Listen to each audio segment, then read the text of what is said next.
जय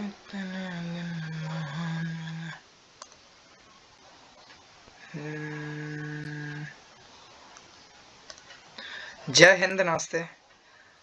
आज हम लोग अपना क्लास 10th का इकोनॉमिक्स का जो तीसरा चैप्टर है, मनी एंड क्रेडिट। मनी मतलब पैसा एंड क्रेडिट मतलब लोन, ऋण जिसको कहते हैं, इसके बारे में हम लोग पूरा कन्वर्सेशन करने वाले हैं इस सेशन में। और पूरी ही अच्छी तरीके से आपको पता है कि लगभग जितना 1 घंटे का समय लगेगा, और हम लोग एक एक कॉन्सेप्ट को, हर एक चीज़ को बहुत आसानी से समझते हुए चलेंगे। तो सबसे पहले एक सेकंड।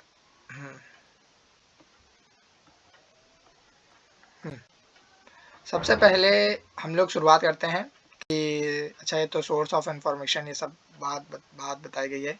यहाँ शुरू करते हैं।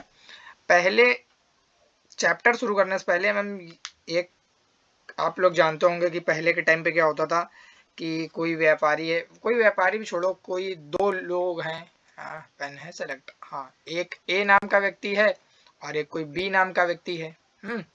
और इसके पास सपोज मुर्गी है या हैन है। मुर्गी को हमने किससे हैन हैन लिख लेते हैं, ठीक, हैन है।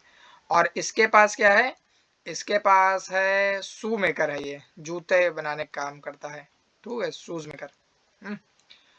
तो ये मोची है, कॉबलर, और ये क्या है, ये मुर्गी पालन काम करता है ए नाम का व्यक्ति। होता पहले क्या था कि ये जो व्यक्ति है, इसको शूज की जरूरत है, तो इसके पास ये चला गया, तो इसने शूज ले लिए इससे। और बी वाले व्यक्ति को हैन की नीड थी, तो इसने इससे ले लिया। इसने इससे हैन ले ली, इसने इससे शूज ले लिया, दोनों लोग खुश हो गए, बढ़िया बात है। इसी को पहले हम लोग बार्टर सिस्टम कहते थे। इसी सिस्टम को क्या कहते थे, बार्टर सिस्टम। लेकिन होता क्या है कि बार्टर सिस्टम कहीं कहीं पे फेल हो सकता है कि नहीं फेल हो सकता है। अगर मैं आपसे कह दूं कि आप सपोज कोई ए नाम का व्यक्ति है, ठीक, और कोई बी नाम का व्यक्ति है, फिर से मैं कह रहा हूँ, 1 मिनट, पेन दूसरा कर लेते हैं, पेन ये। तो ये जो ए नाम का व्यक्ति है, इसके पास व्हीट है, गेहूं है, गेहूं का उत्पादन करता है। और ये जो है, ये चावल का उत्पादन करता है, यानी कि राइस का, ठीक। तो जो बी नाम का व्यक्ति है, इसको तो गेहूं चाहिए, तो ये इससे ले लेगा। लेकिन जो ए नाम का व्यक्ति है, उसको चावल नहीं चाहिए। तो ये जो सिस्टम था बार्टर सिस्टम, ये डबल कॉन्सिडेंस ऑफ, इसको मतलब एक कहानी से समझिए कि पहले के टाइम पे जो बार्टर सिस्टम होती थी, तो होता यह था कि अगर कॉन्सिडेंस से, अगर आपको कॉन्सिडेंस क्या होता है, इत्तेफाक ना, कि अगर कॉन्सिडेंस से जो आपको चाहिए वही आपको, मतलब ऐसे क्या हो, ढूंढने वाला व्यक्ति आपको बहुत ढूंढना पड़ेगा, कि इसको ऐसा व्यक्ति ढूंढना पड़ेगा जिसको ये चीज चाहिए हो और जिससे आपका सामंजस्य बैठ पाए, है ना। मतलब दोनों लोगों की जरूरतों के अनुसार चीजें मैच होनी चाहिए। लेकिन जब चीजें नहीं मैच हो पाएंगी, तो फिर हुआ क्या कि मनी ने, मतलब जो पैसा है, इसीलिए पहले के टाइम पे, जैसे कि हमने बताया कि पहले, और फिर इसीलिए करेंसी इंट्रोड्यूस करी गई कि आप अपने शूज बेचिए और पैसे लीजिए, शूज बेचिए और पैसे लीजिए, और आपको अगर हैन खरीदनी है तो इनको पैसे दीजिए, और इनके पास पैसा होगा तो इन्हें शूज खरीदने होंगे, तो ये उसी पैसे से लेंगे जाके, ठीक है। तो मनी क्या है, मनी है, money as a medium of exchange, समझे, money as a medium of exchange. पहले एक टाइम पे बार्टर सिस्टम चलता था, अब लेकिन डबल कॉन्सिडेंस हो गया कि आपको जो चाहिए हमें नहीं चाहिए वो, तो ये सब चीज़ों में थोड़ा मतलब विवादित हो गया। तो फिर इसीलिए क्या हुआ कि मनी को हम लोग मीडियम ऑफ एक्सचेंज कहते हैं। अगर जैसे सपोज आज ही देख लो, हम लोग अब तो, पहले हम लोग पेपर फॉर्मेट में सब चीज़ें चलती थी, पहले कॉइन फॉर्मेट में चलता था ना। कॉइन फॉर्मेट से हम जब बढ़े हैं तो फिर पेपर फॉर्मेट में आई हैं चीज़ें, फिर पेपर फॉर्मेट से सब कुछ देख लो डिजिटली हो गया, सब यूपीआई, फोन पे, पेटीएम, है ना। सब बंद हो जाए तो बड़ी दिक्कत हो जाएगी। तो सबसे पहले हम लोग मॉडर्न फॉर्म ऑफ मनी से, यहाँ से इसमें देखो यही बताया गया है, ये जो अभी तक हमने जितना बताया ना, ये इस पे यही बताया गया है कि एक जो जूते बनाने वाला है और एक क्या है, शायद कपड़े बनाने वाला है। ये देखो इन्हीं की कुछ बताई गई, I will give you shoes for your wheat, कि हम तुम्हें गेहूं के बदले में जूते देंगे। I don't need shoes, I need clothes, लेकिन इसको तो नहीं चाहिए, है ना, वो करा कि मुझे जूते नहीं चाहिए, मुझे तो कपड़े चाहिए। तो यही डबल कॉन्फिडेंस है कि जो बताया ना कि एक ए नाम का व्यक्ति है, उसको तो वो चीज चाहिए जो बी के पास है, लेकिन बी को जो ए के पास है वो नहीं चाहिए। पहले के टाइम पे ऐसा चल जाता था, है ना। लेकिन इसी को हम लोग क्या कहते थे, दिस इज नोन एज, यहाँ पे देखो यहाँ लिखा होगा कहाँ से, he would have to look for a wheat growing farmer who not only wants to sell wheat but also want to buy shoes in exchange. That is, both parties have to agree the sell to buy each other commodities. This is known as double coincidence of wants. What a person desires to sell is exactly, मतलब कि double coincidence क्या, double coincidence ही तो होती है समस्या।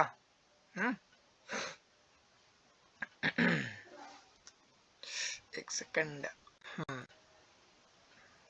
तो ये बताया गया है पहले पृष्ठ पे आपके, ठीक, पहले पेज पे। तो मॉडर्न फॉर्म्स ऑफ फिर मनी को हम पढ़ेंगे एक एक करके, कि पहले करेंसी इंट्रोड्यूस हुई, इसीलिए हमने करेंसी इंट्रोड्यूस करी, क्योंकि करेंसी, क्योंकि लोगों के बीच में रिलेशन ही नहीं बैठ पाएगा कि आप, मतलब लोग विनिमय ही नहीं कर पाएंगे, हाँ, वहाँ पे इकोनॉमिक सिस्टम कोलैप्स हो जाएगा। इस वजह से करेंसी इंट्रोड्यूस करी गई। सबसे पहले हम पढ़ेंगे मॉडर्न फॉर्म्स ऑफ मनी में मीडियम ऑफ एक्सचेंज क्यों कहते हैं, कि यहाँ पे देखो थोड़ा पढ़ लेते हैं। All he has to do is a find a buyer for his shoes once he has exchange his shoes for money, मतलब जो जूते हैं वो मनी से, he can purchase wheat for any other commodity in the market. Since money act as an intermediate in the exchange process, it is called the medium of exchange. Money एक medium of exchange है। आप simple भाषा में बिल्कुल समझो, अगर language नहीं समझनी है आपको। बताया था ना कि एक राम नाम का व्यक्ति है और एक कोई श्याम नाम का व्यक्ति है, दोनों के पास अलग अलग कोई चीज है। इनके पास शूज हैं और इनके पास वीट है। तो जो राम है वो श्याम से कह रहा है कि अगर ये दोनों आपस में विनिमय कर ले, मतलब कि राम को जो श्याम के पास चीज है, इसके पास जैसे कि वीट है तो राम को वीट चाहिए और श्याम को भी शूज चाहिए, तो ओके है, ये कोइंसिडेंस है, ठीक है, ओके ओके है। लेकिन अगर श्याम को वो चीज नहीं चाहिए, तो ये डबल कॉन्सिडेंस ऑफ है, डबल कॉन्सिडेंस ऑफ वांट्स है। एंड इसीलिए करेंसी को मीडियम ऑफ एक्सचेंज बताया गया है, क्योंकि राम के पास अब अगर दिए दोनों, फिर राम क्या ढूंढे जाके, फिर क्या ऐसे ही करता रहेगा, ऐसे नहीं करेगा। राम को अगर अपने शूज को सेल करना है तो जाके मार्केट में सेल करेगा, ठीक, जिसको शूज चाहिए होंगे, और उससे उसको मिलेगा पैसा। पैसा मतलब मनी। फिर उस पैसे से वो श्याम के वीट खरीद सकता है। और अगर श्याम को शूज चाहिए होंगे, श्याम को जो भी चाहिए होगा वो, मतलब मनी क्या है, money is a medium of exchange, ठीक। कुछ भी मॉडर्न फॉर्म्स ऑफ मनी में, मतलब प्राचीन के समय पे आप देख रहे हो कि पहले पुराने जमाने में क्या होता था कि जो अनाज है और सोने चांदी के सिक्के हो गए, ये सब होता था।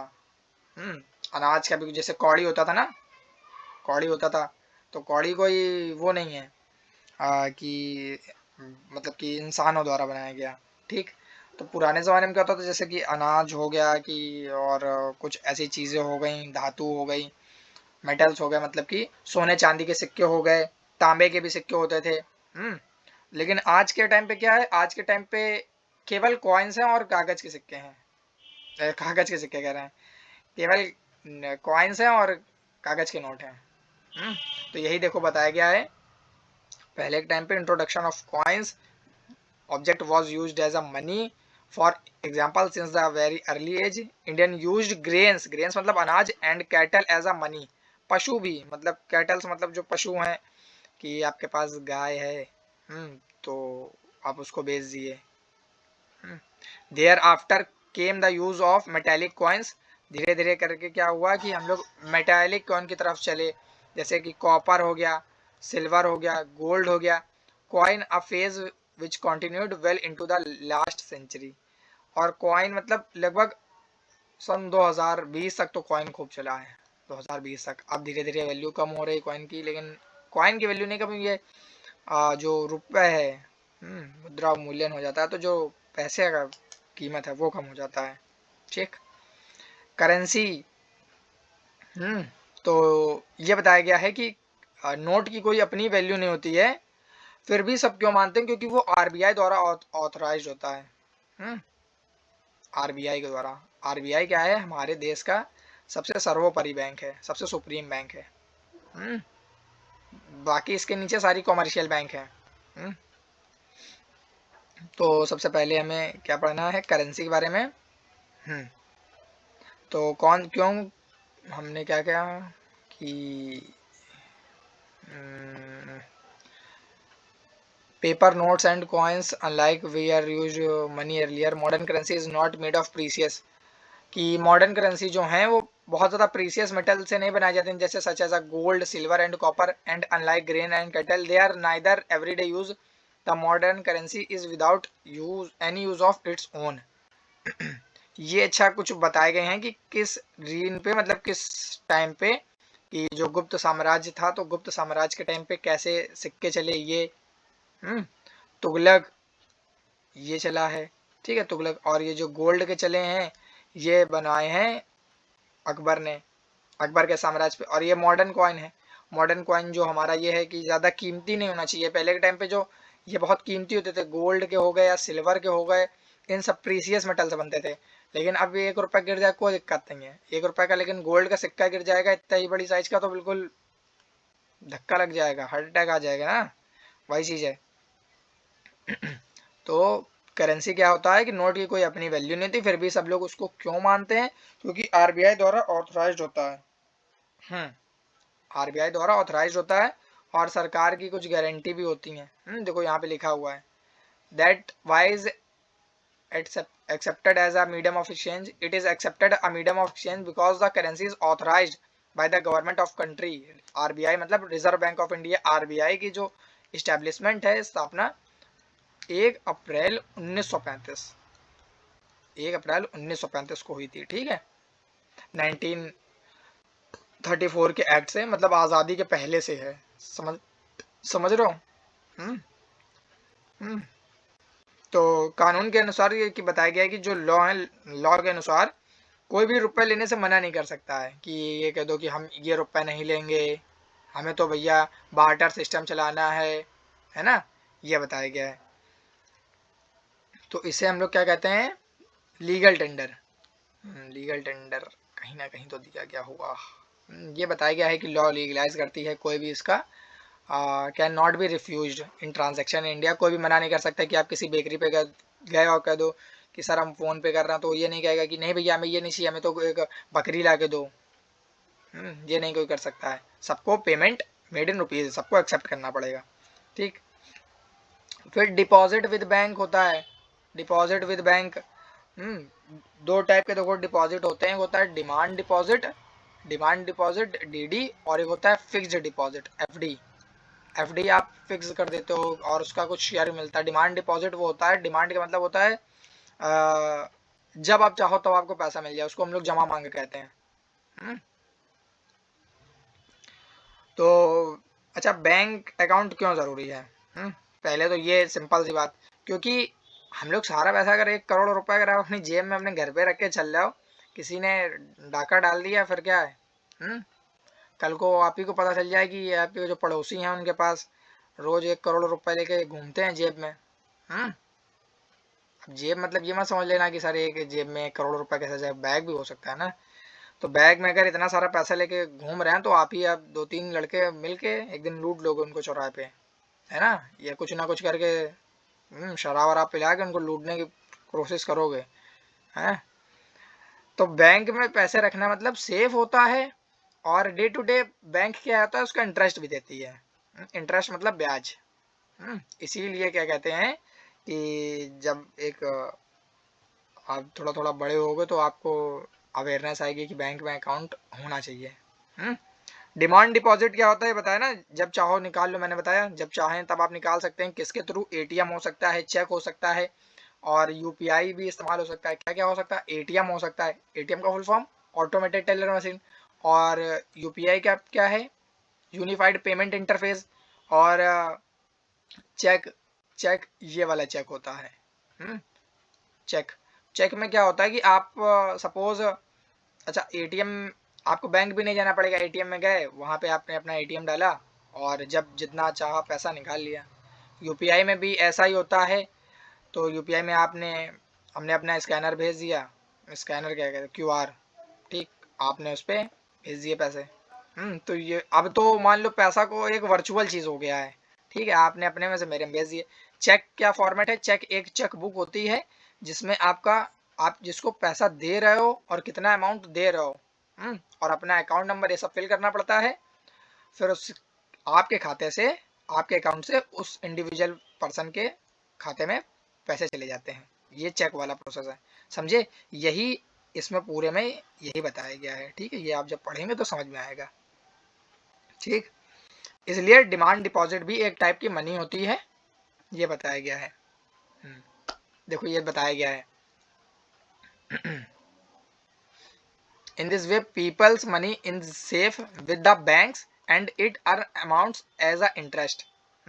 बैंक क्या है, इंटरेस्ट देती है। अभी इंटरेस्ट हम बताएंगे कि इंटरेस्ट क्या करती है। बैंक सपोज आपने 100 रुपये सबमिट करे, ठीक है, जमा करे बैंक में, तो वो आपको जो ब्याज दे रही है, सपोज हमने 5% का मान लिया, तो 100 का आपको 5% कितना ब्याज मिलेगा, 105। लेकिन अगर वो किसी व्यक्ति को 100 रुपये का ब्याज दे रही है, तो हो सकता है कि 10% या 11%, 12% का ब्याज ले लें, तो 112 हो गया। तो उसने आपसे 100 रुपये लिए और आपको 105 देगी जब आपको ज़रूरत होगी। लेकिन किसी और से तो वो 12 रुपये ज़्यादा ले रहा है ना। तो ये जो 12 और 5 के अंतर, जो 7 रुपये का अंतर आ रहा है ना, इसी से बैंक चल रही है, इसी से बैंक वालों का खर्चा और इतने बड़े बड़े घोटाले, ये सब बैंक। और ये 7 रुपये मतलब ये 100 रुपये बहुत छोटा अनुमान लिया है, इसमें 100 करोड़ हो सकता है, ठीक है, समझ रहे हो। हम्म तो डिमांड डिपॉजिट भी क्या है, एक प्रकार की मनी है। हम्म इसके आगे क्या बताया गया, चेक सिस्टम। चेक सिस्टम तो हम बता चुके हैं। Demand deposit offer another interesting facility. हाँ, चेक वाला बताया गया है, चेक पेमेंट्स यहाँ पे बताया गया है। Made by cheques instead of cash, मतलब कैश के बजाय आप डायरेक्ट, आपको जैसे कि किसी को 2 करोड़ रुपए देना है, तो 2 करोड़ तो ज़्यादा बोल दिया। अगर कोई कुछ भी 4-5 लाख रुपए देना, तो आप बैंक में जाओगे, लाइन लगाओगे, और आपके पास इतना समय नहीं है, फिर आप गिनोगे एक एक नोट। तो उससे अच्छा है कि आपने बैंक, उस व्यक्ति को, पर्सनल व्यक्ति को जिसको आपको पैसे देने हैं, उसको आपने चेक फिल करके दे दी, इस टाइप की, ठीक है। ये देखो एक, ठीक, ऐसा करके ये इन्होंने 57,000 रुपये दे दिए 10/6/2016 को। कहाँ पे आपका अकाउंट नंबर और कहाँ पे आपका साइन, ये सब चीज़ें लगती हैं। एसबीआई में इनका खाता है, ठीक। ये सारी बातें बताई गई हैं। चेक पेमेंट, और खैर आजकल तो चेक में केवल बड़ी बड़ी पेमेंट्स होती हैं, और आजकल बड़ी बड़ी पेमेंट्स भी सब यूपीआई से ही कर रहे हैं। तो चेक सिस्टम क्या होता है, समझ गए ना। चेक एक बैंक को दिया गया रिटर्न ऑर्डर होता है, समझो। इस पे बताया गया है कि सलीम क्या है, एक प्रेम नाम के व्यक्ति को चेक दे रहा है। किसको दे रहा है, सलीम जो है वो एक प्रेम नाम के व्यक्ति को चेक देता है, और जिसपे उसको 57,000 रुपये मतलब ट्रांसफर करा रहा है अपने खाते से, इसको ट्रांसफर करा रहा है, कितने, 57,000 रुपये। यही बात बताई गई है, ठीक है। फिर क्या बताया गया है,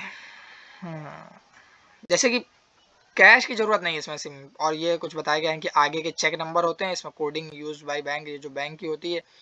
आप सिंपल सी बात आप ये समझो कि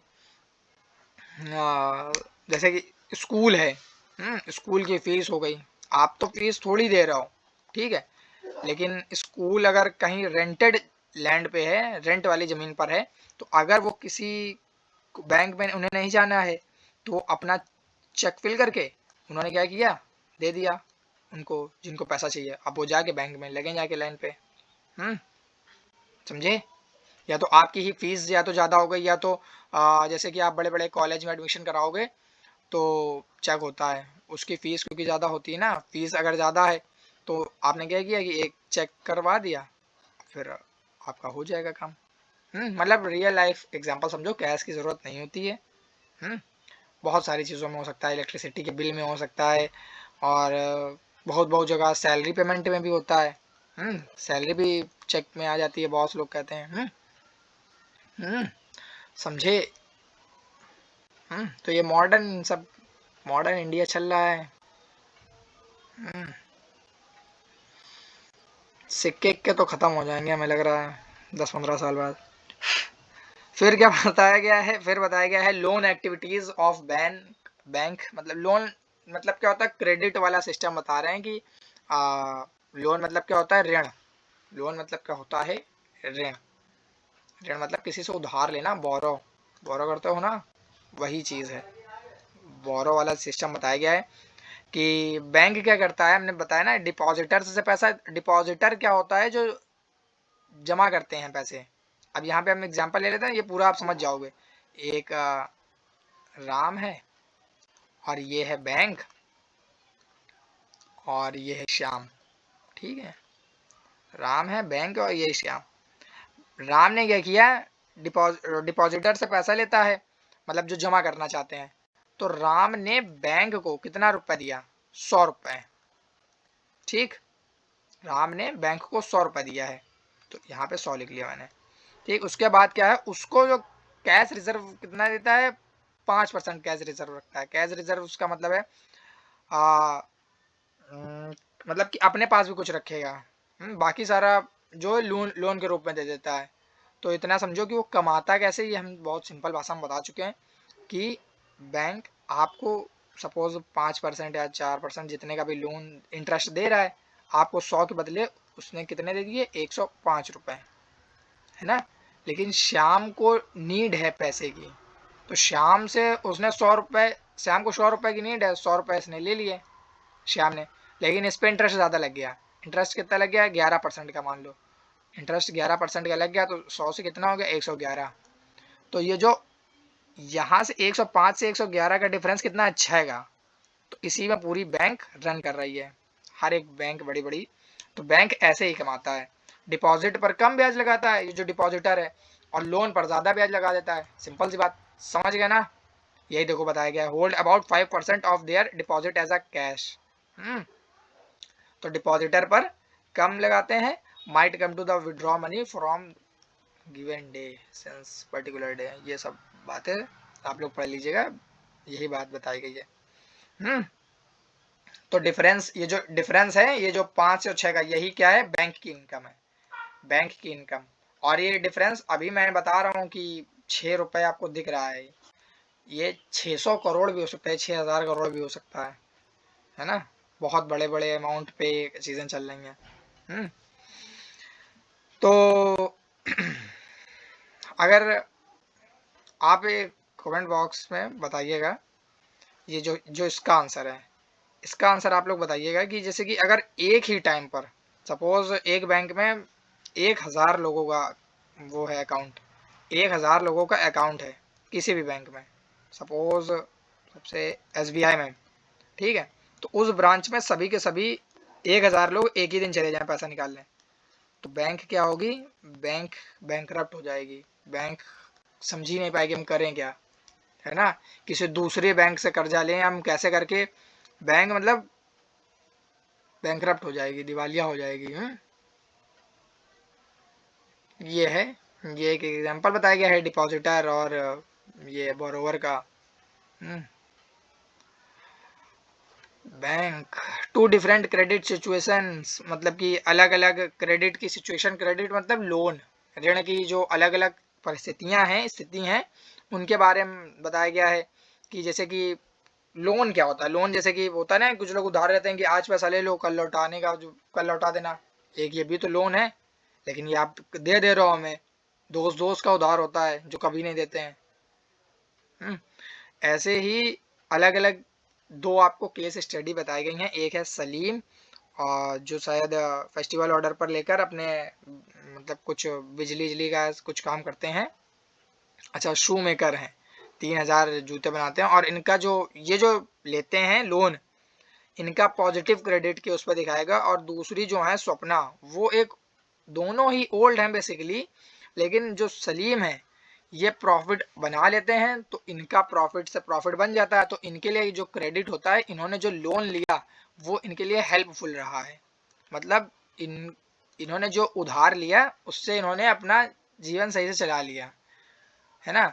तो देखो बताया क्या, at the end of month Salim is able to deliver the order, make a good profit. अच्छा खासा इन्होंने लाभ बना लिया, उससे अच्छा खासा प्रॉफिट बना लिया। लेकिन ऑन द अदर एंड जब हम लोग दूसरी केस की बात करें जो है स्वप्ना, वो ये थी, ये देखो अच्छा ये बताया गया है, credit therefore plays a vital and positive role in this situation. Credit क्या है, इस जगह पर बहुत ज्यादा vital and positive role play कर रहा है, कि मतलब क्रेडिट से जरूर हो सकता है आप उठ जाओ, है ना, प्रॉफिट भी हुआ और उसने अच्छा खासा रिटर्न भी कर दिया। भले ही बैंक ने 100 रुपए, सपोज बैंक से 100 रुपए इसने लिए थे सलीम ने, और बैंक ने कहा कि 115 हमें दे देना एक महीने बाद या जितना भी है, तो उन्होंने कितना, सपोज कितना, एक 115, सपोज 15 का कहा था और इन्होंने 130 कमा लिए, तब भी तो 15 का प्रॉफिट है ना, इन्होंने दे भी दिया और 15 प्रॉफिट पे भी रहे। लेकिन ऐसा स्वप्ना के साथ नहीं है। स्वप्ना के साथ क्या है, स्वप्ना डेब्ट ट्रैप में फंस जाती है। इनकी जो ये क्रॉप, मतलब क्रॉप करने के लिए लेती हैं, ये फसल करने के लिए, लेकिन लोन अपना रिपे नहीं कर पाती हैं, जमीन इनको बेचनी पड़ जाती है, ये वाली सिचुएशन आ जाती है। तो इनका जो क्रेडिट है वो एज अ डेंजरस बताया गया है। क्रेडिट क्या है इनका, हार्मफुल है और डेंजरस। तो क्रेडिट क्या है, दोनों चीज हो सकती हैं, प्रेस्पेक्टिव दो बताए गए हैं, एक क्रेडिट पॉजिटिव भी हो सकता है, एक क्रेडिट वो भी हो सकता है, मतलब कि हार्मफुल, निगेटिव। इनको भी अगर 100 रुपए के हिसाब से लोन दिया गया होगा, इनसे भी कहा गया होगा 115 हमको वापस कर देना भैया, और लेकिन ये तो 100 क्या इन्होंने लोन लिया था, इनके पास स्थिति नहीं थी और ये 80 कर पाई, जो 20, मतलब बहुत ज्यादा इनको हो गया डिफरेंस, देख लो। तो ये बहुत परेशान हो जाएंगी, तो इनको जमीन बेचनी पड़ गई। तो क्रेडिट क्या है, क्रेडिट जो लोन है तभी अच्छा होता है जब रिस्क क्या हो, जो आपका रिस्क हो। रिस्क तो होता है क्रेडिट लेने में, लेकिन रिस्क मैनेज कर पाओ आप, मैनेज कर पाओ चीज़ों को और अच्छी तरीके से अपनी जो क्रेडिट लिया है उस पर काम कर पाओ। अच्छा इन्होंने किससे लिया था, इन्होंने मनी लेंडर से लिया था। अच्छा अभी ये भी बताएंगे कि टर्म्स ऑफ क्रेडिट की कहाँ किससे ले सकते हैं। एक होता है फॉर्मल और एक होता है इनफॉर्मल। फॉर्मल क्रेडिट क्या हो जाएगा, फॉर्मल सेक्टर वो हो जाएगा। फॉर्मल मतलब कि, फॉर्मल मतलब क्या होता है, जहाँ पे आपको थोड़ी बेसिक सारी फॉर्मेलिटीज पूरी कराई जाए, जैसे बैंक हो गया या किसी कोऑपरेटिव सेक्टर से आपने ले लिया, है ना। इनफॉर्मल क्या हो जाएगा, इनफॉर्मल वो हो जाएगा आपने किसी मनी लेंडर से ले लिया, है ना, किसी ठेकेदार से पैसा ले लिया जिसने आपसे पेपर वर्क नहीं कराए, है ना, तो ये क्या हो जाएगा, ये इनफॉर्मल हो जाएगा। और फॉर्मल तो आप जानते ही हैं। समझ गए। तो क्रेडिट के दो फेज बताए गए हैं, एक है पॉजिटिव, एक है निगेटिव। आई होप ये आप लोगों को क्लियर हो जाएगा। सीबीएसई में केस स्टडी आती है, आपके में भी आ सकता है, तो आपको ये चीज पता होनी चाहिए। तो ये क्या है, स्वप्ना किस में फंस जाती हैं, डेब्ट ट्रैप्ड में। ये लिख लेते हैं, स्वप्ना की क्या प्रॉब्लम हो जाती है, स्वप्ना किस में आ जाती हैं, डेब्ट ट्रैप में। पहले से ही गरीब थी, ऊपर से कर्जा लेके चला नहीं पाई चीजों को, तो डेब्ट ट्रैप में चली जाती हैं। फिर क्या आगे बताया गया है, हाँ ये बताया गया है जो इंपॉर्टेंट चीज, rural areas the main demand credit is of crop production. Crop production involves considerable cost of seeds, fertiliser, there is तो स्वप्ना के केस में क्या हुआ कि जो उनका लोन रिपेमेंट करने पर मतलब लगभग इम्पॉसिबल वाला फेज पे आ गई थी। She had to sell a sell part of land revenue the loan, उन्हें जमीन बेचकर अपना सारा लोन जो है कंप्लीट किया। तो इस पर क्या होता है, Swapna improved her earnings, left her worse off. This is an example of what is commonly called डेब्ट ट्रैप। इसी को हम लोग क्या कहते हैं, डेब्ट ट्रैप। मतलब एक ऋण का जो जाल है, उधारी के जंजाल में जो फंस जाता है, डेब्ट ट्रैप आप ऐसे समझ सकते हो। बहुत अच्छा एग्जांपल है, आपका एक दोस्त है, क्या नाम है उसका, राज। राज नाम का एक दोस्त है वो आईपीएल में उसने सोचा कि यार इस बार पैसा कमाना है, इस बार थार खरीदनी है। शुरुआत में ही उसने लगाना शुरू कर दिया। उसके पास शुरुआत में ही 1,000 रुपए थे। 1,000 रुपए से उसने अपना बेटिंग करना शुरू किया, सट्टा लगाना शुरू किया। पहले 2-3 मैच खूब जीत गया, 10,000 रुपए तक उसने बना लिया। ठीक, अब उसको क्या लग रहा है कि बढ़िया मस्त चल रही सब चीजें, और ये जो 1,000 रुपए है ना, इसने ये भी कहीं से उधार लिया है, इसको 1 महीने बाद इसको चुकाना है। 1 महीने के लिए लिया है इसने, किससे लिया है? सुमित नाम के व्यक्ति से। सुमित नाम के व्यक्ति से इसने 1,000 रुपए उधार लिया है और 10,000 रुपए कमा चुका है। अब क्या सोच रहा है? अब बस 10,000 कमा लिया है, बस अब तो 10 गुना प्रॉफिट कर लिया है। सोच रहा है बस इसका 10 गुना और कर ले, बस कैसे तैसे करके पैसा ही पैसा होगा। लेकिन होता क्या है कि जब तक ये 4-5 और मैच खेलता है, फिर उसके बाद ऐसा ये हारता है कि 10,000 के बाद इस 10,000 तो पहले हार ही गया, पूरे जीरो पे आ गया।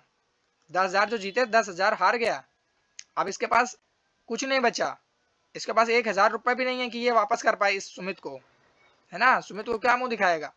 तो अब ये 10,000 रुपए, भैया 1,000 का तो जुगाड़ करना पड़ेगा ना। और खेलता है रुपए, बहुत हार जाता है, लगभग 5,000 रुपए और हार गया, 5,000 रुपए और हार गया। ठीक, तो अब ये देखो, सुमित से इसने 1,000 रुपए लिए थे, ये तो कर्जे पे था ही, और ये 5,000 रुपए और हार गया। तो ये जब आप बोरो कर करके दूसरे, अब ये क्या करेंगे, ये किसी और से उधार मांगेंगे, है ना? तो राज नाम का कोई व्यक्ति हो तो ऑफेंड मत होना। एग्जाम्पल लिया गया है, राज की जगह पे सुमित हो सकता था, सुमित की जगह पे राज हो सकता था। ठीक है, तो बेसिकली दोनों मेरे दोस्त हैं, उनका नाम है। ठीक है, तो समझ रहे हो ना आप, ये जाल की जो स्थिति है, उधार के तले, जो बोझ के तले दब जाते हैं, ऐसे बहुत सारे मेरे दोस्त हैं तो दब चुके हैं। और आईपीएल में तो भैया बिक जाता है इंसान। फिर टर्म्स ऑफ क्रेडिट क्या होता है? टर्म्स ऑफ क्रेडिट क्या होता है? टर्म्स ऑफ क्रेडिट मतलब कि क्या क्या लोन एग्रीमेंट, ये सब चीज़ें बताई गई कि इंटरेस्ट, और कि 2 टाइप का होता है, एक इनफॉर्मल, इनफॉर्मल। कोलेटरल क्या होता है? कोलेटरल क्या होता है? एक सिक्योरिटी होती है, जैसे कि आपने जो पूंजी होती है आपके पास, जैसे कि मम्मी लोगों के पास कुछ गहने हैं, उन्होंने रख दिए, ये कोलेटरल है ना? सिक्योरिटी के लिए। मनी लेंडर्स के पास रखोगे, मनी लेंडर्स कोलेटरल मांगते नहीं है, तो जल्दी दे देते हैं। और जो आप किसी बैंक और कोऑपरेटिव सेक्टर से आप लोन लोगे तो वो तो मांगेंगे ही।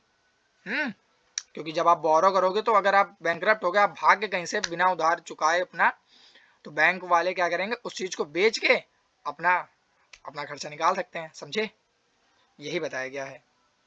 तो फिर से क्या है कि एग्जाम्पल बताया गया है? नहीं, अरे ये दादी कौन है? तो बताया गया है कोलेटरल क्या होता है।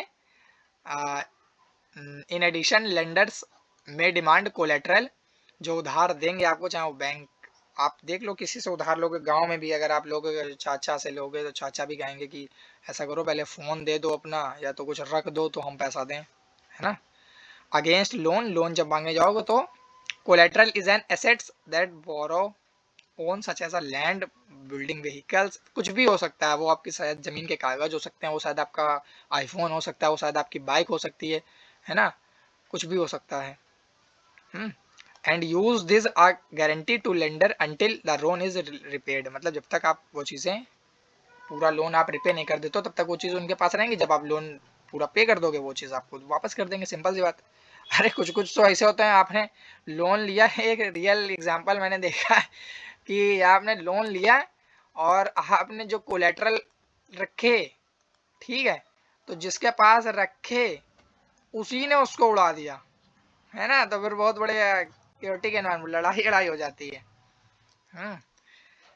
तो ये जो ऐसा होता है, ये आपका कोऑपरेटिव सेक्टर में ज़्यादा होता है। अगर आप ऐसे किसी मनी लेंडर से लोगे तो वो शायद कोलेटरल ना ले, समझे?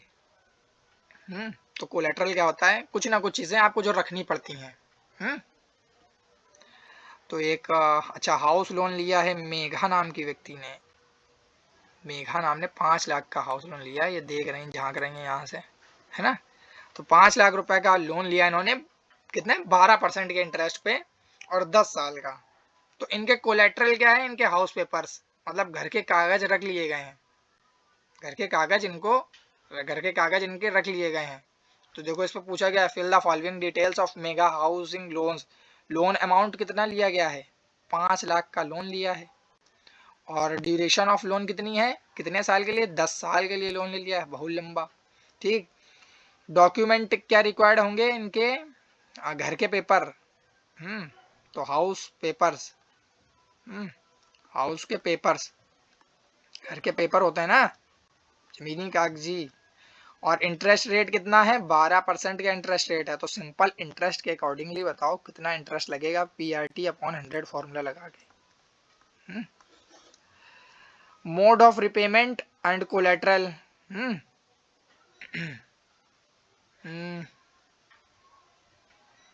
which will be returned to the Megha only when she repays entire the loan with interest.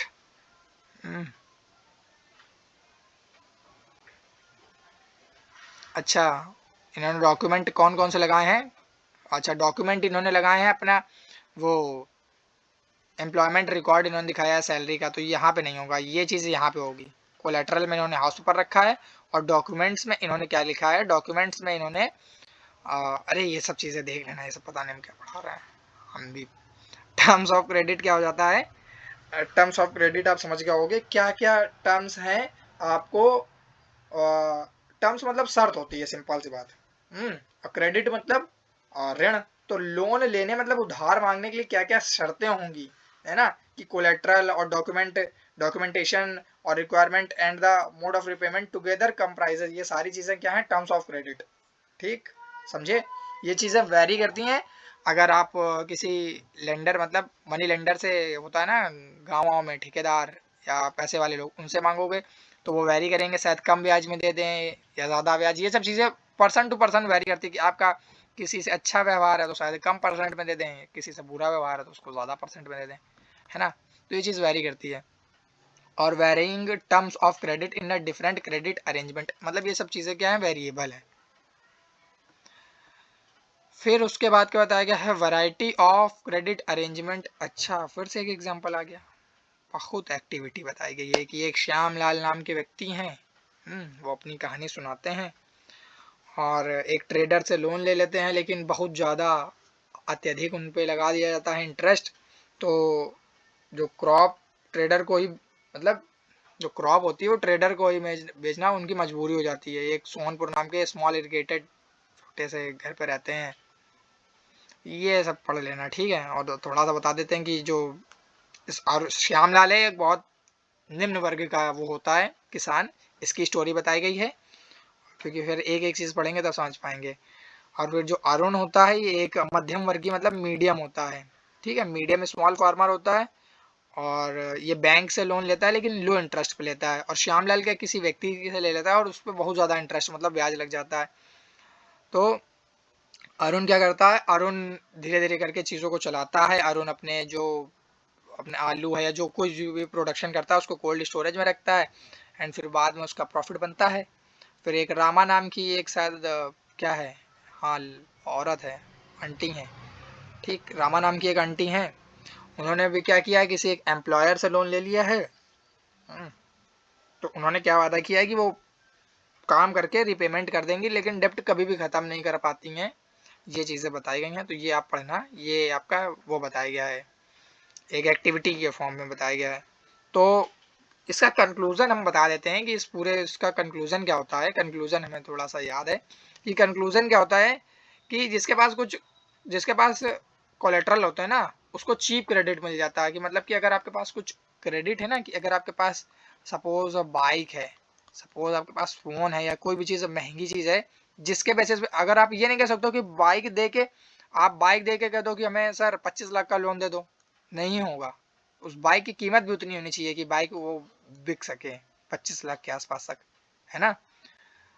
तो जिसके पास कोलेट्रल होंगे उसको सस्ता लोन मिल जाएगा, ये बात बताई गई है, सिंपल सी बात, ठीक समझे। फिर बताया गया है लोन्स फ्रॉम कोऑपरेटिव्स।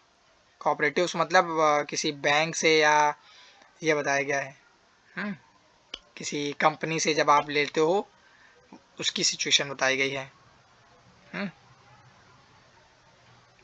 नीचे क्या बताया गया है, लोन्स के दो टाइप बताए गए हैं, फॉर्मल सेक्टर और इनफॉर्मल सेक्टर, उसी के बारे में हम अब पढ़ने वाले हैं, ठीक है। तो ये आप पढ़िएगा। तो लोन्स में बताया गया है फॉर्मल सेक्टर क्या है, जो पूरी फॉर्मेलिटीज़ करेंगे, सिंपल सी बात, ठीक। कॉमर्शियल बैंक्स देखो फॉर्मल सेक्टर में कितनी है, देखो ये कॉमर्शियल बैंक है, और ये क्या है, कोऑपरेटिव बैंक्स एंड सोसाइटी हैं, छोटी छोटी से ग्रुप्स होते हैं। और अदर फॉर्मल एजेंसीज, कुछ एजेंसीज भी होती हैं जैसे कि बहुत सारी एजेंसी। और ये क्या है, ये मनी लेंडर्स हो गए। और फ्रेंड और रिलेटिव्स 2019 के हिसाब से जो उधार लिया है किसी ने क्या, 2019 के हिसाब से जो लोगों ने उधार लिया है, तो कितना, 51% कॉमर्शियल बैंक से, 7% तो रिश्तेदारी में ले लिया है, मनी लेंडर से भी लिया है अच्छा खासा। और कोऑपरेटिव बैंक, कुछ सहयोगी बैंक होती हैं जैसे नाबार्ड, और छोटी छोटी सी बैंक होती हैं। लैंडलॉर्ड मतलब जो मकान मालिक या तो बहुत बड़े लोग होते हैं। और अदर फॉर्मल एजेंसीज मतलब छोटी छोटी सी, आपने देखा होगा कि आपके फ़ोन में भी मैसेज आता होगा कि हमसे लोन ले लो, लोन ले लो, वो हैं ये सब, ठीक है। तो ये पता होना चाहिए आपको, फॉर्मल और इनफॉर्मल में बस इतनी सी चीज़ बताई गई है। दो टाइप के लोन होते हैं, एक होता है फॉर्मल सेक्टर लोन और एक होता है इनफॉर्मल सेक्टर लोन। इन्हीं के बारे में अभी यहाँ पे बता दे रहे हैं, बाकी आप सारी चीज़ें समझ लीजिएगा। देखो डिफ्रेंशिएट, यहाँ पे मैं फॉर्मल के बारे में बता रहा हूँ कि जो फॉर्मल है, फॉर्मल में क्या होगा, जैसे कि आप ये याद रखो, फॉर्मल में होंगे कुछ चीज़ें जैसे कि हो गई बैंक, है ना, और हो गया जैसे कोऑपरेटिव सोसाइटी कोई हो गई, कोऑपरेटिव सोसाइटी हो गई। कोऑपरेटिव सोसाइटी के अलावा क्या हो जाएगा, कोऑपरेटिव सोसाइटी के अलावा हो जाएगा कि किसी आपने कॉमर्शियल बैंक से ले लिया, या तो आरबीआई से आप डायरेक्ट बैंक नहीं ले सकते हो लोन। तो जो फॉर्मल लोन होता है, एक बात ये भी याद रखना कि जो फॉर्मल लोन होता है ये आरबीआई के सुपरविजन में होता है, आरबीआई के देखरेख में होता है, ठीक है। आरबीआई के पास पूरा डेटा होता है, किस बैंक ने कितना किसको वो दिया। आरबीआई बैंक जो है वो सभी कॉमर्शियल बैंक की माई बाप है, समझो, है ना, सभी बैंकों को चला रही है। तो फॉर्मल लोन में क्या होता है कि लो इंटरेस्ट होता है, कम इंटरेस्ट लगता है आपके ऊपर, लो इंटरेस्ट। और एक हिसाब से बोल लें तो ये थोड़ा सा सेफ भी है, लो इंटरेस्ट के साथ साथ सेफ भी है। लेकिन when we talk about informal sector, informal में क्या हो जाएगा, आपने किसी से लोन लिया, ठेकेदार से, हाँ, किसी ट्रेडर से ले लिया, एम्प्लॉयर से ले लिया, तो किसी दिन जा रहे हो आप नहीं चुका पाए तो आपकी गाड़ी ले ली और मारा भी, है ना। तो ये सब चीज़ें हो जाती हैं। तो इनफॉर्मल सेक्टर में क्या आ जाएगा, जैसे कि मनी लेंडर हो गए, है ना, मनी लेंडर हो गए, और मनी लेंडर, और हो गए जैसे कि ट्रेडर हो गए, है ना। ट्रेडर के साथ साथ किसी बड़े आदमी से, या तो लैंडलॉर्ड से, या तो ट्रेडर के एम्प्लॉयर्स हो गए, है ना, एम्प्लॉयर्स हो गए, इनसे ले लिया आपने। तो ये सब क्या है, इनफॉर्मल सेक्टर्स के हैं। इस पे क्या होता है, इस पे कोई रूल्स भी नहीं है, इस पे नो रूल्स, क्या पता मारने ही लगे गुस्सा आ जाए तो। फॉर्मल सेक्टर में थोड़ी, भले ही इस पे कोलेटरल सबमिट कराएंगे। तो ग्राफ भी इसमें समझे, ग्राफ है, हाँ। तो इतना समझो, इस पे बताया गया है कि जो पुअर सेक्शन है, जो पुअर है, पुअर सेक्शन के पास ज़्यादा कोलेटरल होते नहीं हैं, तो पुअर सेक्शन क्या करते हैं, ये इनफॉर्मल सेक्टर की तरफ जाते हैं। तो पुअर सेक्टर वाले क्या करते हैं, इनफॉर्मल लोन लेते हैं, है ना। लेकिन जो रिच हैं उनको किसी ठेकेदार की क्या ज़रूरत, वो बैंक से ही लेंगे ना, तो वो फॉर्मल क्रेडिट्स की तरफ जाते हैं, हो जाते हैं फॉर्मल क्रेडिट्स की तरफ, समझे। ये बात बताई गई है। हाँ, इसमें यही बात बताई गई है।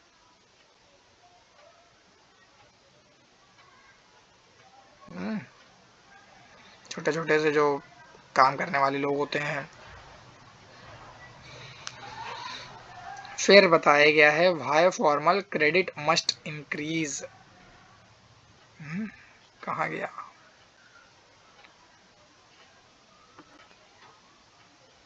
अच्छा, self group for the poor.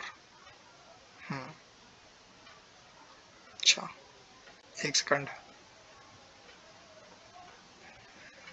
कहाँ पे ये सम, हाँ ये तो पढ़ लिए थे।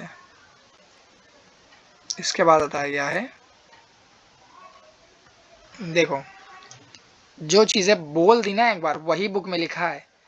Compare to the formal lenders, must of the informal lenders in charge much higher interest on loans, thus the cost of borrower of informal loan is much higher. मतलब जब आप किसी इनफॉर्मल सेक्टर से या इनफॉर्मल व्यक्ति से या किसी भी इनफॉर्मल जो भी उसके अंतर्गत आता है उससे आप लोन लोगे तो शायद ज़्यादा हो, high cost of borrowing means a large part of earning of the borrower is use to repay the loan. जब आप ज़्यादा किसी से वो लोगे, है ना, जब आप जितना कमा रहे हो, जब ज़्यादा उसने इंटरेस्ट रख दिया तो आप उतना ही तो करोगे। बोरोवर इज अ अर्निंग, आपके जितना आप कमा रहे हो उसका बहुत ज़्यादा परसेंट जाएगा, earning to repay the loan, और फिर आपको साथ समस्या होंगी, यही सब चीज़ें। ये एक श्याम लाल हैं जो सोनपुर के, उनके बारे में बताया गया है ना। अच्छा, ये डेप्ट ट्रैप के बारे में बताया गया है कि जो रामा है सोनपुर की, इनके सबके बारे में बताया गया है। Formal and informal credits, who gets what, मतलब कि graph 2 shows the importance of formal and informal source of credit. जो ग्राफ 2 है कहाँ पे है भैया, देखते हैं वो इम्पोर्टेंस ये है क्या।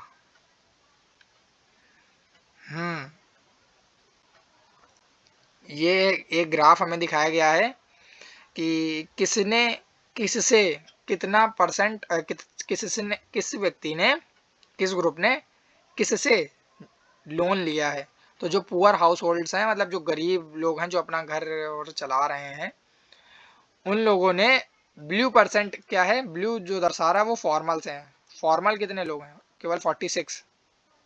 लेकिन अगर हम देखें कि उन लोगों ने इनफॉर्मल कितना लिया, इनफॉर्मल ज़्यादा ले लिया, देख रहे हो, फॉर्मल 46 ही है, इनफॉर्मल ये ऑरेंज क्या है, ये इनफॉर्मल। इनफॉर्मल सेक्टर मतलब किसी से, आप तो अब आप इनफॉर्मल समझ चुके होंगे। House hold with uh few assets, मतलब जिनके पास थोड़े से एसेट्स हैं, कुछ हैं, कुछ एसेट्स हो सकते हैं, एसेट्स मतलब कीमती चीज। तो उन पे आप देखो ब्लू क्या है, फॉर्मल सेक्टर। तो वो जिनके पास कुछ चीजें हैं, वो क्या है, बैंक से ज्यादा लोन लेने के लिए सोचेंगे।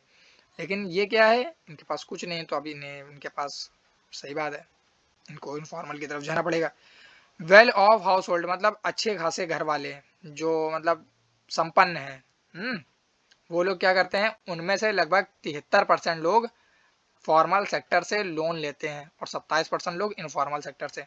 रिच हाउस होल्ड मतलब जो अमीर लोग हैं, धनी लोग हैं, वो 83% लोग बैंक या किसी कोऑपरेटिव सेक्टर से लोन लेते हैं और 17% लोग मनी लेंडर से या किसी व्यक्ति विशेष से। समझे, यही चीजें बताई गई हैं, बस समझे।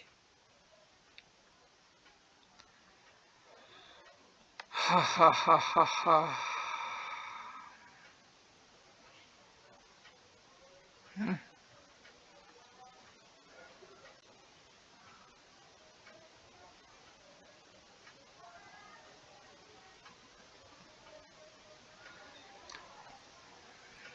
Thus it necessary that banks and cooperative increase their lending particularly in the rural areas।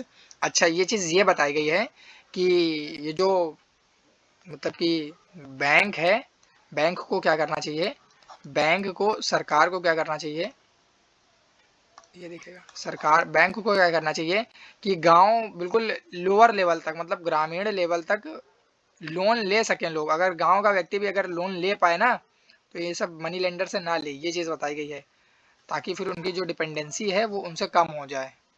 हम्म ये होता है। लेकिन कुछ गांव के लोग तब भी नहीं लेंगे, वो पता है क्या कहेंगे कि हम बैंक में जाके कौन लाइन लगाए, ये सब चीज़ें, ये वो, और वो सीधे एसेट्स लेंगे, कोलेटरल सबमिट कराएंगे, और सारी चीज़ें होंगी, इससे अच्छा हम किसी व्यक्ति से ले लेते हैं। तो फिर वो जब आप नहीं, आप उसको रिपे कर पाओगे तो वो आपकी जो ज़मीन होगी वो ले लेगा, है ना। रिपे नहीं कर पाओगे तो आपकी ज़मीन ले लेगा। ऐसे ऐसे ही करके तो आज आप देखते हो कि कोई बताता होगा मेरे बाबा के पास 200 बीघा ज़मीन थी, ये वो, ये सब चीज़ें ऐसे किसी ने अर्न करके नहीं किए हैं, ठीक है। ये सब यही चीज़ें हैं, समझे। तो ये बताया गया है कि फॉर्मल सेक्टर मतलब कि गांव में भी उनका एक्सपेंशन होना चाहिए, ताकि गांव का हर एक व्यक्ति यहाँ से लोन ले सके, ठीक।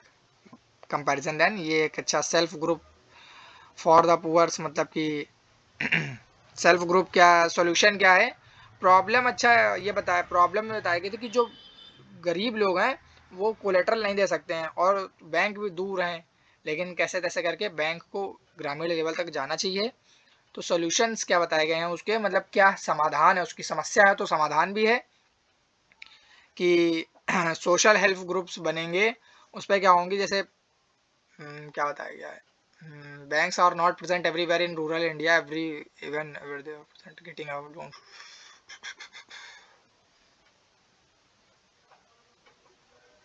कि बैंक हर जगह तक नहीं पहुंच सकती है और मनी लेंडर ज़्यादा वो चार्ज कर रहे हैं, ठीक।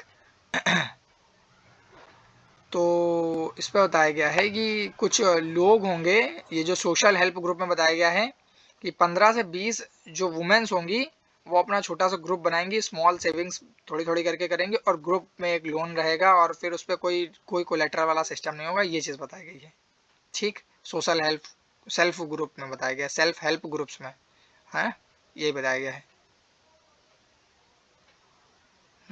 ये बताया गया है ये कि सब लोग अपना एकजुट होके थोड़ा थोड़ा करके सब लोग अपना इसमें जो कोलेट्रल वाली समस्या आ रही थी वो नहीं होगी। इससे बेनिफिट्स क्या होंगे कि जो लोन है, लोन अब थोड़ा सा सस्ता हो जाएगा। आप किसी मनी लेंडर से लेने जाओगे तो ज़्यादा चार्ज करेगा, किसी बैंक में जाने के लिए आपको समय ज़्यादा लगेगा, ये सब चीज़ें होंगी। तो क्या होगा, इंटरेस्ट और समय आपका बचेगा, ठीक है। इससे क्या होगा कि सेल्फ एम्प्लॉयमेंट भी बढ़ेगा, लोग काम करने की तरफ भी जाएंगे, सेल्फ एम्प्लॉयमेंट भी बढ़ेगा। और क्या हो सकता है, वुमेन की बात चले तो वुमेन एम्पावरमेंट बढ़ेगा, महिलाओं का महत्व बढ़ेगा, वुमेन एम्पावरमेंट, वुमेन एम्पावरमेंट।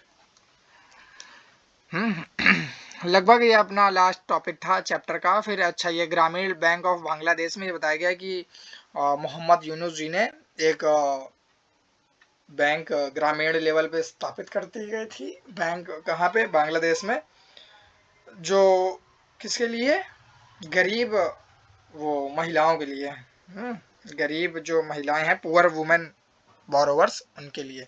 एक बार पढ़ लेते हैं पूरा पैराग्राफ, फिर पढ़ते बताते हैं। और इसके लिए इनको नोबेल प्राइज मिला था 2006 में, मोहम्मद यूनुस खान को। Grameen bank of Bangladesh is one of the biggest success stories in reaching the poor to meet their credit need at reasonable rates.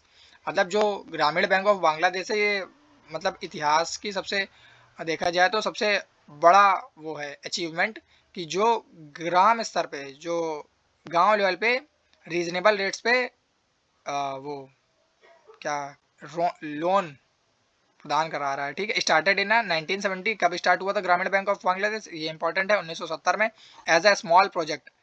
और इन 2018 हैड ओवर 9 मिलियन, लगभग 90 लाख लोग भी से ज़्यादा भी इसके मेंबर हैं। 81,600 गाँव इसके अंदर हैं, स्प्रेड अक्रॉस बांग्लादेश, लगभग पूरे बांग्लादेश में फैला हुआ है। Almost all of the borrower are women and belongs to the poorest section of the society. और गरीब से गरीब लोगों तक भी लोन आसान किस्तों में, आसान ब्याज पे दिया जाता है, ठीक है। These borrower have proved that not only are poor women reliable borrowers but that can start and run a variety of small income generating activities successfully. और फिर इसके लिए इनको नोबेल पुरस्कार मिला था 2006 में। और किसने स्टार्ट किया था, मोहम्मद यूनुस ने, ये याद रखना बस, सिंपल सी बात। चैप्टर में हमने पढ़ा क्या क्या है, एक बार पूरा रिकॉल कराने की कोशिश करता हूँ, ठीक है। चैप्टर में हमने पढ़ा है, चैप्टर में हमने पढ़ा कि जो मनी है वो मीडियम ऑफ एक्सचेंज हो सकता है। पहले बार्टर सिस्टम चलता था, तो बार्टर सिस्टम सही तरीके से चल नहीं पाया। एक को जो आपको मुर्गी देनी है और किसी को गेहूं चाहिए, तो आपने अगर आपस में समन्वय कर लिया, चेंजमेंट कर लिया तो ठीक है, लेकिन आप लोगों की आपस में ही सहमति नहीं, कंसेंट नहीं हुआ, तो वो डबल कॉन्सिडेंस ऑफ वर्ड्स में चला गया, इसीलिए करेंसी को इंट्रोड्यूस किया गया। फिर क्रेडिट के बारे में पढ़ा था, क्रेडिट क्या होता है, लोन होता है, डेवलपमेंट टूल है अगर सही से मिले। क्रेडिट क्या है, डेवलपमेंट टूल है, अगर सही से मिले और सही से आप उसका उपयोग कर पाए तो ठीक है, राजा बन जाओगे, वरना फकीर बन जाओगे। हाँ, डेप ट्रैप में चले जाओगे। जैसे एक लेडी चली गई थी, उनका क्या नाम था, स्वप्ना, और किसी ने हाउस लोन लिया है, किसी ने कुछ लिया है, बैंक चेक के बारे में पढ़ा है। इन्हीं सब के बारे में हमने आज के इसमें चर्चा करी है। तो आई होप, अगर आप लोग एक बार कमेंट जरूर साझा किया करिए, और अगर आप लोग अपनी अटेंडेंस जो है, मुझे पता नहीं चलता है, लगभग 40-50 लोग देखते हैं मेरा वीडियो, तो ये मतलब जो लोग मुझे जानते हैं तो एक बार अपनी अटेंडेंस ज़रूर लगा दिया करिए लाइक के माध्यम से। लाइक करोगे आप तो मुझे लगेगा कि हाँ, वैसे तो बहुत सारे लोग देखते हैं, लेकिन लाइक करोगे आप तो हमें ये लगेगा कि हाँ, इतने लोग सीरियसली प्रेजेंट हैं। अभी के लिए इतना ही रखते हैं, फिर अपने नेक्स्ट वीडियो में मिलते हैं, ठीक है, चलो।